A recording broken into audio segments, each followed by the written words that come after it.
Good morning, everybody. On a bit of a rainy morning today, but I know that within your homes and as you're going to work and so on, you're also thinking, and because you're tuned in to Trinity, you're thinking of the spirit of goodness and joy and happiness that the Lord is sharing with you today and will share with you and your families. We'd like to welcome you very specially, and I'd like to very specially welcome Deacon Kester Devataya, who is here with us this morning. As you know, this is the breakfast with the deacons, and we have two deacons this morning. You may be missing Deacon Derek, who has another engagement today and has asked us to sit in for him.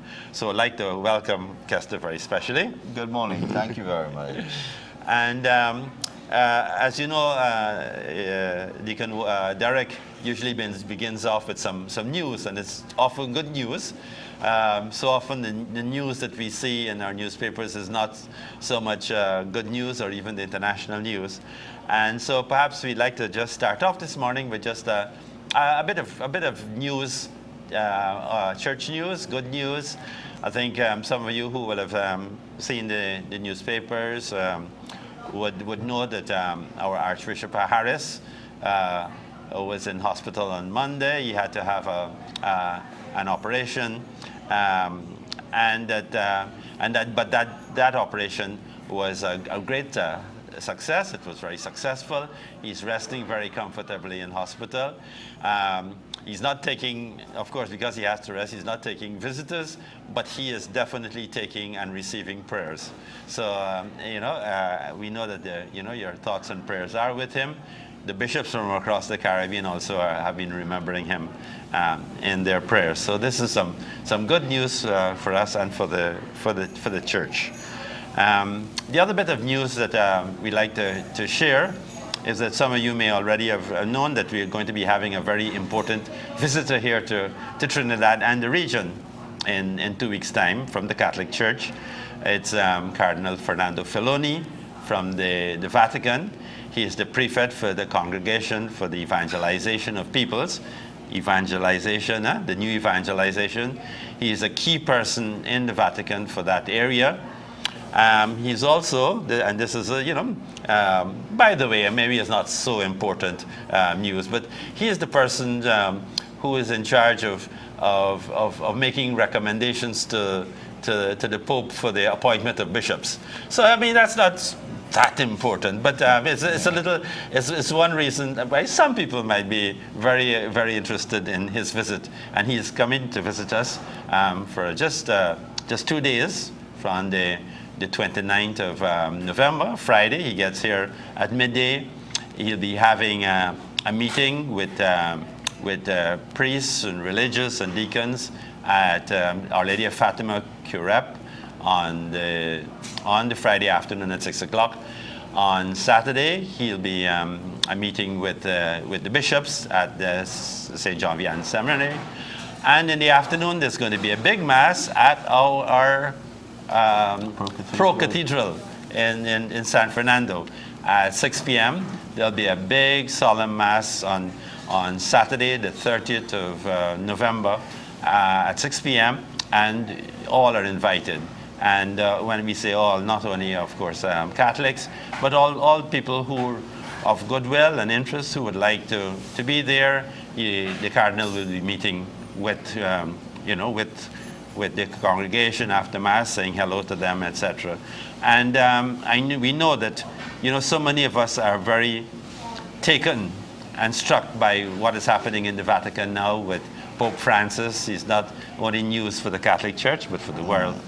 And one of the very important things on Cardinal Filoni's agenda is he'll be telling us what kind of message Pope Francis has for Trinidad and the people of the Caribbean. So I wonder perhaps if I can, bring in Kester here with any comments on what he might expect, with having a cardinal coming on, and what would he like to tell the cardinal when he's here? I would love for the discussions also to look around or center around cardinal from our region.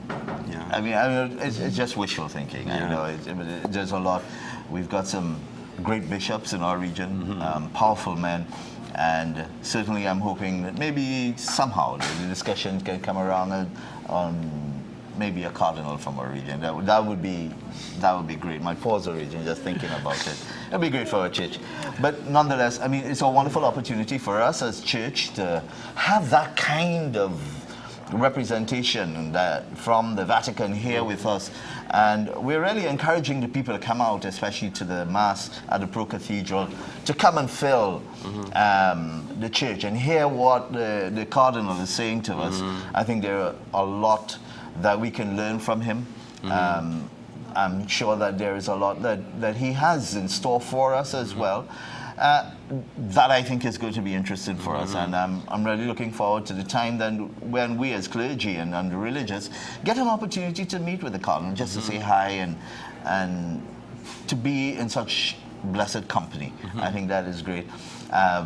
Certainly to hear what the Pope is thinking, how he's moving, especially for our region.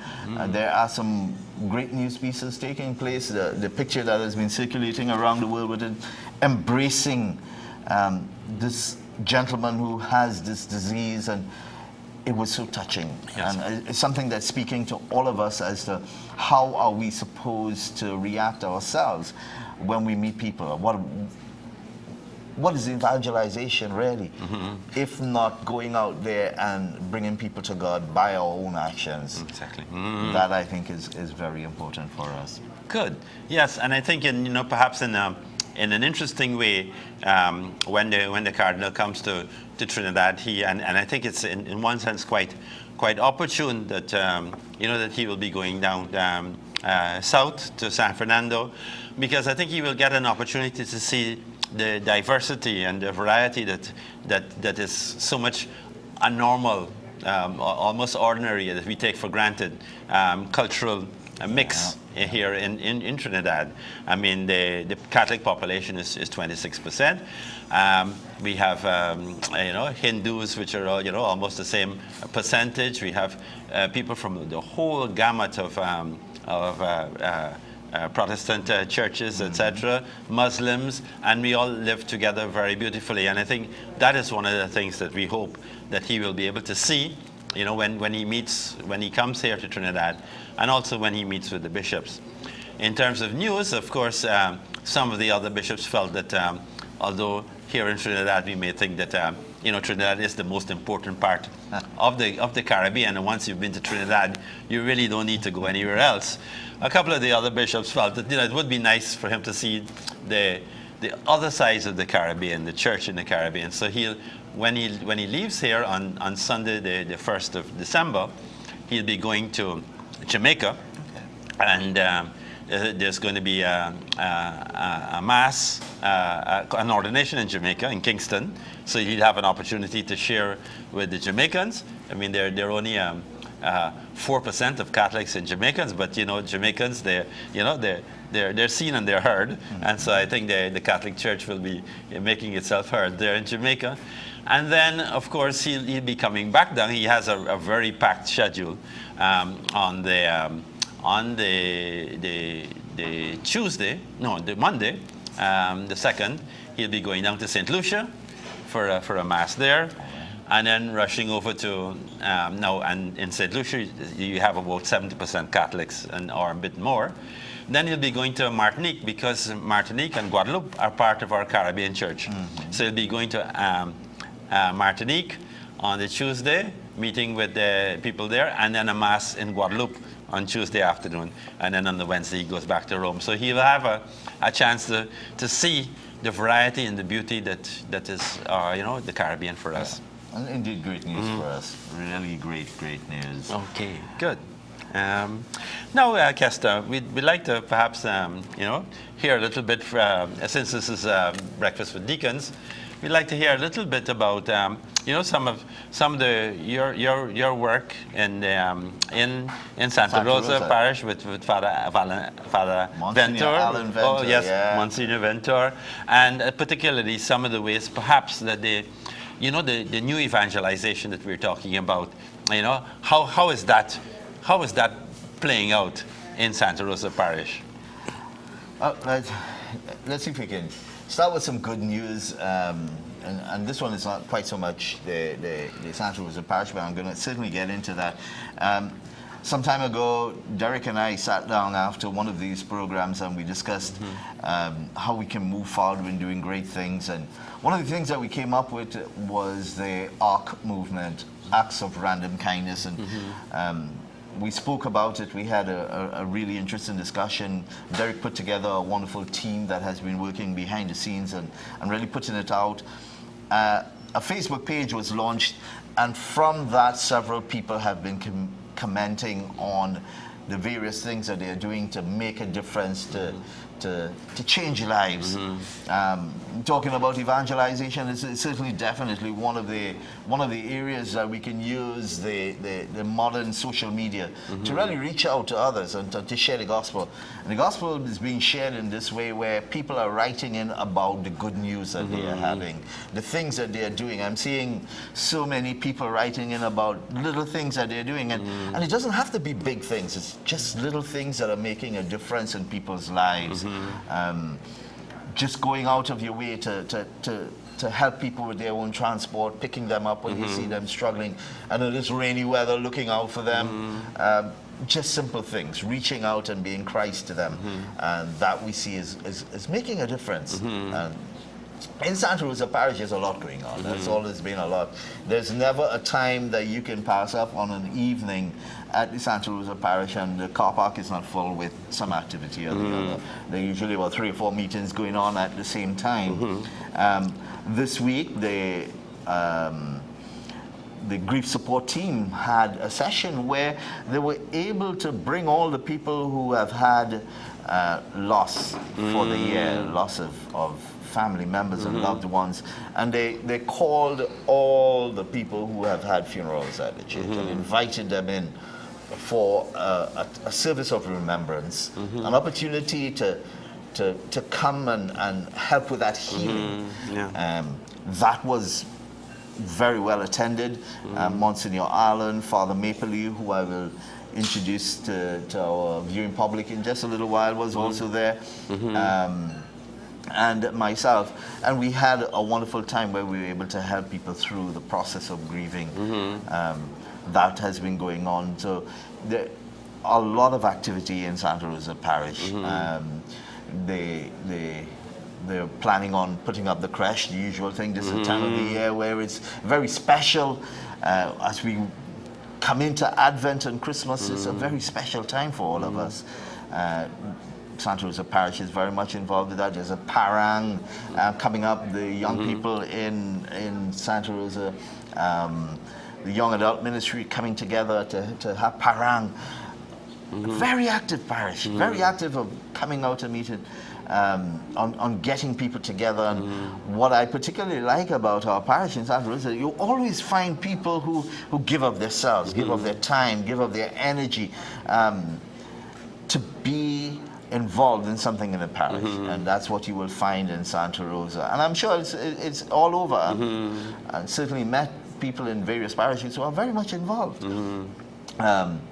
In Santa Rosa, of course, we've got 5 masses at the main church, and then of course we've got our communities also involved with us. We have Valencia community, we have Aripo, Kumaka, 3 main communities where the people are indeed part of us, and we are always trying to see how we can include them in a lot of what we are doing. The Valencia community just had their celebrations last weekend where they had a horticultural show, a plant and flower show, where they were able to sell plants, and that's the area that they're looking at. So there's a lot going on in Santa Rosa, a lot. Actually, well, yeah, so now that you mentioned, all these different activities both at Santa Rosa and all the outstations, in terms of the ministering to the community, I guess you must have then, apart from the priests and yourself, you must have a cadre of lay people who are helping you. Are you? A wonderful team, large team. of lay people who are very much involved in helping with the services. They've got rosters that they put out and they generate to ensure that all the communities, because apart from these main communities I've called, we also service St. Vincent de Paul home, the Mimisa home.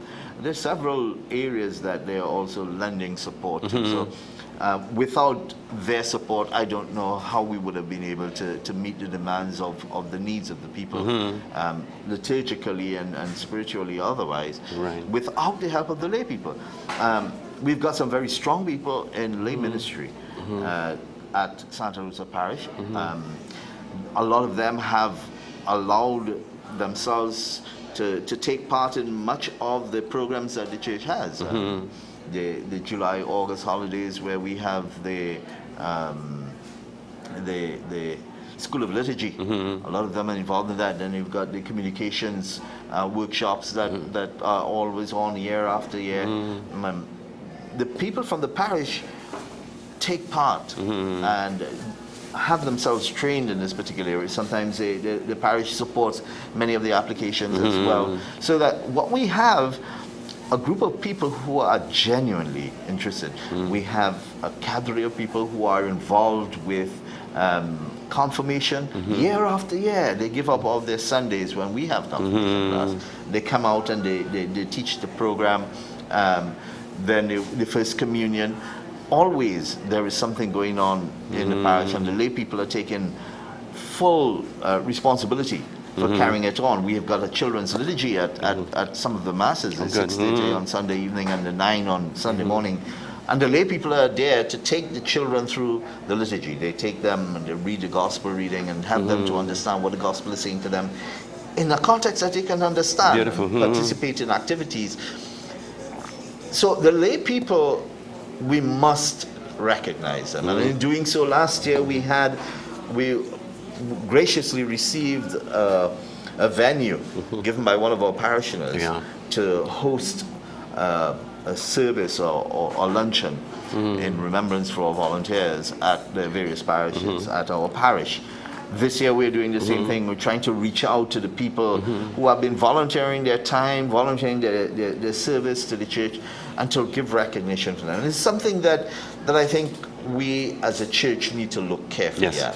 Firstly, to register who our volunteers are, provide them with support and training necessary, and also to recognize. There's importance for the recognition of their time and their energy that they have put in to building up the church. Okay, yes. Yeah, I think that's really, really wonderful, and I think, for example, I think we continuously have to recognize at every level. I mean, we have, all these lovely people who work behind the scenes here at Trinity. Many of them, I don't think, we wouldn't want to say what kind of remuneration they get, but they're offering their love and their service, and it's so wonderful being here in Trinity, and you have that feeling of welcome, and people are happy to volunteer and serve. Yes. And but I think precisely the recognition may not be often in terms of cash, but in terms of appreciation and recognizing their important role in the church. And of course, this links up very closely with what the church is now saying, that and Aparecida, that you've been hearing about so much on these programs, that each one of us, not only bishops and priests and religious and deacons and others, but every Christian, because of our baptism and our confirmation, all of us are called to be missionary disciples. All of us have a vocation to serve. In the old theology, you had, people who were called to just obey the commandments, and then we have the call to those for perfection. And of course, the religious life was supposed to be, perfection. I mean, we're not saying that the religious and the priests aren't called to perfection. Oh yes, we have to remind them that they have to aim for perfection. But we're all called for perfection. And the wonderful thing too about our church now, and what Pope Francis is saying to us, it's, and as St. Francis said, let us preach regularly, continuously, and when necessary, with use words. Yeah. Because the main witness is not by what we say, even though we do have TV programs, etc., but it's what we act. And I think what's happening with Pope Francis all over the world, and it's catching the imagination of the world, is that when you see him in action, you say, this is what Jesus was talking about. Yeah. This is what, and I think that recognition, that practice, and as you say, the recognition in our parishes is very important. And I think one of the things that I'm always keen on talking about in Matthew's Gospel, you see Jesus saying, when the Son of Man comes, he would separate the sheep from the goat, and he goes on to explain how, and that is our mission. It has always been our mission to go out and feed the hungry, clothe feed the poor, give food to the hungry, clothe the naked, visit those who are in prison and in hospitals. That is our mission. It's active duty. Too many times I'm seeing people thinking that they are indeed on the right track by simply going to many prayer meetings. The real test is about, have you been there?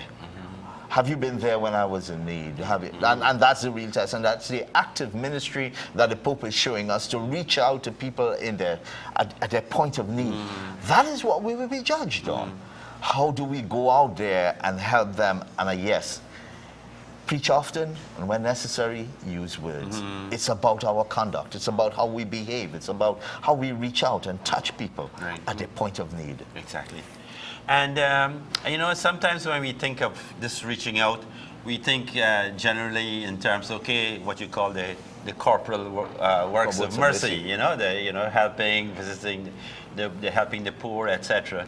But I think one aspect that we need, and it came out as we were watching the TV and, seeing what is happening in the Philippines, and the dreadful situation of people who are one week, without food, and they don't have anything, and the need to respond to that, and a world which, is so easy, as somebody says, to reach Mars and to go to the outer reaches of the universe, but we can't with all our technology and with all our aircraft carriers. It takes 1 week, for us to get assistance, So there is that challenge. But I was, seeing on TV yesterday in this Tacloban, the very devastated area. They said that, but on Sunday, they're one of the few buildings left standing. Of course, is a concrete church in the middle of this city that is in absolute ruins. And the BBC commentator said, but last Sunday, there were 5 services in that church.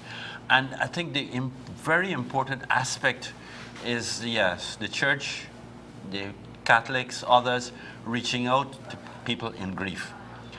And there are many people who may say, well, I don't have money to, we're not a rich country to send off money to, but we always have the capacity for reaching out to the grief of others and touching others.